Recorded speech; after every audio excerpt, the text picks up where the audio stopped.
ये वीडियो उन सभी लोगों के लिए है जो सालों से किसी एक चीज की तैयारी कर रहे हैं, जो सालों से अपने आप को आईआईटी जेईई में पास होते देखना चाहते हैं या फिर किसी और गवर्नमेंट जॉब के लिए सपने देख रहे हैं, यूपीएससी की तैयारी कर रहे हैं। वादा करो वीडियो के एंड तक मेरे साथ चलोगे और मैं वादा करता हूं कि इस वीडियो से आपकी जिंदगी बदल जाएगी। सिर्फ 21 दिन मैंने जो इस वीडियो में चैलेंजेस बताए हैं वो कर देख लेना और 22nd डे आपकी लाइफ में जो पॉजिटिव चेंजेस आएंगे वो देखना। फिर आप लोग हर साल आईआईटी के लिए करीब 2 लाख से ज्यादा स्टूडेंट एग्जाम देते हैं और उनमें से सिर्फ और सिर्फ 16,500 बच्चों का सिलेक्शन होता है। ऐसा ही कुछ हाल यूपीएससी एग्जाम का है। हर साल लगभग 11 लाख स्टूडेंट यूपीएससी में एग्जाम देते हैं और सिर्फ सेलेक्ट 180 बच्चे होते हैं, मतलब 0.2% स्टूडेंट यूपीएससी में सेलेक्ट हो पाते हैं। तो इस डाटा से एटलीस्ट ये तो क्लियर हो जाता है कि कंपटीशन बहुत ज्यादा हाई है और इस कॉम्पिटिटिव दुनिया में हर बच्चे का सिलेक्शन हो पाना इम्पॉसिबल है। लेकिन फिर भी बच्चे इन एग्जाम्स को चूज करते हैं, इसके लिए फाइट करते हैं, ये सोचकर कि कभी ना कभी उन बच्चों का इस 0.2% स्टूडेंट्स में नंबर आएगा।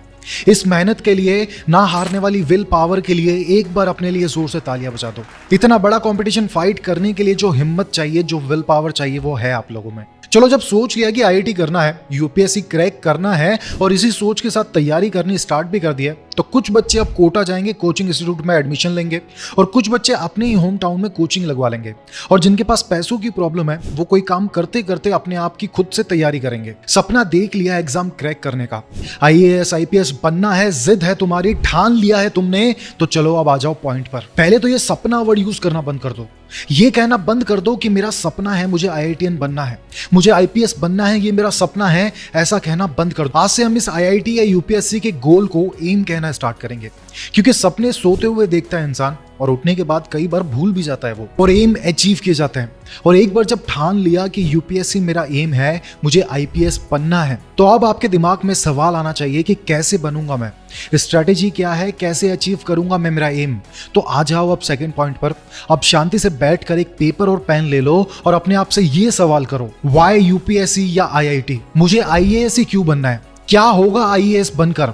देश की सेवा करनी है या माँ को खुशी देनी है जो रोज गर्मी में अपने आप को रसोई में झोंके रखती है, या पापा के लिए जो धूप गर्मी बारिश सर्दी हर मौसम बाहर जाते हैं, काम करते हैं और पैसे कमाते हैं, या अपने टूटे हुए घर को ठीक करवाना है, या खुद के लिए करनी है? समाज में इज्जत चाहिए, पोजीशन चाहिए, डिसाइड करो। डिसाइड करने के बाद पेपर पर लिख लो, ये पेपर बहुत ज्यादा काम आने वाला है। और अब दूसरा सवाल, किस हद तक जा सकता हूं मैं आईएएस या फिर इंजीनियर बनने के लिए?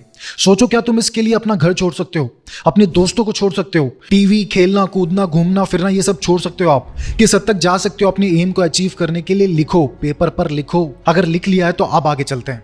चलो, अब इस पेपर को अपने रूम के बेड के सामने वाली वॉल पर लगा देते हैं। इस पेपर की फोटो खींचो और अपने मोबाइल के वॉलपेपर पर लगा लो, व्हाट्सएप की डीपी पर लगा लो। हर जगह जहां भी तुम जाओ तुम्हारे साथ ये पेपर होना चाहिए। ये पेपर तुम्हें याद दिलाते रहना चाहिए कि तुम्हारा एम क्या है और उस एम को अचीव करने के लिए तुम क्या क्या कर सकते हो और क्या क्या तुम्हें नहीं करना है। ठीक है, तो अब चीजें क्लियर है। अब हम आते हैं हमारे आखिरी और मेन पॉइंट पर। अब सारी चीजें ठान ली, डिसाइड कर लिया है, तो अब सॉल्यूशन भी दे देता हूं। कैसे 2 साल जब तक तुम यूपीएससी की तैयारी करोगे खुद को मोटिवेटेड रखना है, या कैसे इसकी तैयारी करनी है आप लोगों को। 21 दिन ये चैलेंज मेरे साथ कर लो। 21 दिन के बाद मुझे बताना कि भाई मेरे जीवन में ये चेंज आया है। अगर आपके जीवन में कोई चेंज नहीं आया तो दोबारा कभी मेरी वीडियो मत देखना और चैनल को ब्लॉक कर देना। लेकिन ध्यान से सुनो इस चैलेंज के बारे में। Number 1, meditation. सबसे पहला और सबसे बड़ा चैलेंज, सुबह उठो और उठते ही एटलीस्ट 15 मिनट तक डेली 21 दिन तक मेडिटेशन करो, ध्यान लगाओ। मेडिटेशन क्यों जरूरी है? क्योंकि दिन भर में तुम्हारे दिमाग में लाखों विचार आते हैं। मेरा आईआईटी होगा या नहीं होगा, मेरा यूपीएससी क्लियर होगा या नहीं होगा, मैं कर सकता हूं या नहीं कर सकता हूं, मुझसे तो पढ़ाई नहीं हो रही है यार, मैं कैसे कर पाऊंगा। ऐसे नेगेटिव विचार आपके दिमाग में पूरा दिन चलते हैं और मेडिटेशन करने से ये नेगेटिव विचार आपके दिमाग से निकल जाते हैं। तो एटलीस्ट 21 दिन तक सुबह उठकर 15 मिनट डेली हमें मेडिटेशन करना है। Number 2, practice. ये बहुत बड़ा फॉर्मूला है किसी भी चीज को पाने का। जीवन में कोई भी चीज अचीव करनी हो तो बिना प्रैक्टिस के वो हो नहीं सकता। सोचो, विराट कोहली जो हर मैच में सेंचुरी बना देता है, आज इतना सक्सेसफुल क्रिकेटर है, अगर वो प्रैक्टिस नहीं करता हो तो क्या वो हर मैच में ऐसा खेल पाएगा? नहीं। अगर आप उसे 1 महीना प्रैक्टिस नहीं करने दोगी तो बेचारे विराट कोहली की भी फॉर्म खराब हो जाएगी। ठीक वैसे ही आपको भी हर एग्जाम, हर कॉम्पिटिशन एग्जाम के लिए प्रैक्टिस करनी बहुत जरूरी है। चलो छोड़ो, ये तो बहुत बड़ा एग्जाम्पल है। एक छोटे से एग्जाम्पल से समझाता हूं। 2 की टेबल किस किस को याद है? सबको याद होगी, राइट। और 38 की टेबल किसको याद है? किसी को भी नहीं। ऐसा क्यों है? क्योंकि 2 की टेबल हमने हजारों बार रिवाइज की है, हजारों बार प्रैक्टिस की है, और 38 की कभी जरूरत ही नहीं पड़ी, तो प्रैक्टिस भी नहीं की, इसलिए याद भी नहीं है। एक सिंगर जब किसी भी गाने को गाता है तो वो उस गाने की लाइंस को हजारों बार प्रैक्टिस करता है, हजारों बार उस गाने को वो गाकर देखता है, तभी उसे पता चलता है कि कौन सी लाइन में उसे नीचे जाना है और कौन सी लाइन में उसे ऊपर जाना है। तो हमें भी एटलीस्ट 21 डेज तक ये प्रैक्टिस करने की आदत को डालना होगा। कोई भी क्वेश्चन याद कर रहे हो, कोई भी प्रॉब्लम सॉल्व कर रहे हो, उसको इतना ज्यादा याद कर लो, इतनी ज्यादा प्रैक्टिस करो उसकी कि आपको नींदों में भी वो याद रहना चाहिए। Number 3, daily motivation. ये सबसे जरूरी है, ये चीज हमें 21 दिन तक लगातार करनी है। डेली मोटिवेशन वैसे क्यों जरूरी है? क्या तुम डेली खाना नहीं खाते? क्या तुम डेली पानी नहीं पीते? तो तुम्हें डेली मोटिवेशन की क्यों जरूरत नहीं है? बिल्कुल है। जब इतना बड़ा कंपटीशन की आप तैयारी कर रहे हो तो डेली मोटिवेशन की बहुत ज्यादा जरूरत पड़ती है। हर रोज तैयारी करते वक्त 50 चीजें होंगी तुम्हारे साथ। कभी तबीयत खराब होगी, कभी घर पर टेंशन चल रही होगी, पढ़ाई में ध्यान नहीं लग रहा है तुम्हारा, घर पर चीजें ठीक नहीं है, तब ये डेली मोटिवेशन काम आएगा। हमें करना क्या है ये डेली मोटिवेशन लेने के लिए? सबसे पहले 21 दिन तक खुद को कांच में रोज देखो और खुद से ये बात रिपीट करो। एटलीस्ट 20 बार रिपीट करनी है। माय नेम इज विनय गुप्ता। आप इस नेम की जगह अपना नेम यूज कर सकते हैं और उसके बाद बोलना है कि मैं यूपीएससी क्लियर करूंगा, या फिर आपका जो भी एम है उसको आपको बोलना है कि मैं ये क्लियर करूंगा, या मैं वो क्लियर करूंगा, या मैं ये क्लियर करूंगी। मुझे आईपीएस बनना है और ये मेरा एम है और इसे मैं क्लियर करूंगी। ऐसा आपको 21 दिन तक लगातार कांच के सामने देखना है और बोलना है। 21 दिन तक ये करने के बाद ये आपकी आदत बन जाएगी और ये डेली मोटिवेशन आपको चीजें अचीव करने में हेल्प करेगा। नंबर 4, छोटे छोटे ब्रेक लो। पढ़ाई करने जब भी बैठो तो 3-4 घंटे लगातार मत पढ़ो, उस पढ़ाई के बीच में 15-15 मिनट का ब्रेक लो। ऐसा करो कि 1 घंटा पढ़ना है और उसके बाद 15 मिनट का ब्रेक लेना है, फिर 1 घंटा पढ़ूंगा, फिर 15 मिनट का ब्रेक लूंगा। साइंटिस्ट भी ऐसा कहते हैं कि ह्यूमन ब्रेन 50 मिनट से ज्यादा किसी भी चीज पर फोकस नहीं कर सकता, तो इसलिए 1 घंटा पढ़ने के बाद ब्रेक लेना बहुत जरूरी है। Number 5, isolation.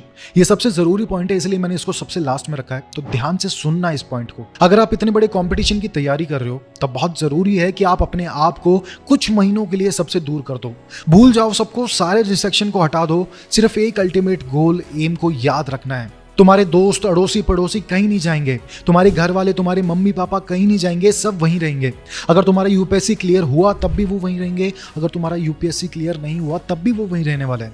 कुछ महीनों के लिए अपने आप को आइसोलेट कर दो, तैयारी में लग जाओ, और जब तुम्हारा यूपीएससी क्लियर होगा तब यही लोग फिर से तुम्हारे पास आएंगे और तुम्हें अप्रिशिएट करेंगे। तो ये 5 चीजें हमें एटलीस्ट 21 दिन तक करनी है। चैलेंज ये है कि 21 दिन ये 5 चीजें लगातार करनी है, मिस नहीं करना है, और 21 दिन बाद बताना कि भाई ये चेंज आया मेरे जीवन में, या ये डर था मेरे अंदर वो निकल गया। कोई भी एग्जाम इसलिए करो क्योंकि वो टफ है, और टफ चीजें करने में मजा आता है, लाइफ में कॉन्फिडेंस मिलता है, फाइट करने के अंदर मजा आता है। चलो मिलते हैं 21 दिन के बाद, लग जाओ, अब तो साथ मिलकर सारे एग्जाम क्लियर करेंगे। इस वीडियो को एटलीस्ट उन लोगों तक प्लीज जरूर शेयर कर देना जो गवर्नमेंट एग्जाम की तैयारी कर रहे हैं, या फिर अपने आप को किसी चीज में पास होते देखना चाहते हैं, या फिर अपने दोस्तों के साथ जरूर शेयर करना जो किसी भी चीज के लिए तैयारी कर रहे हो। चलो आओ इस दुनिया को बदलते हैं, मोटिवेट करते हैं। मैं विनय गुप्ता आपके साथ खड़ा हूं।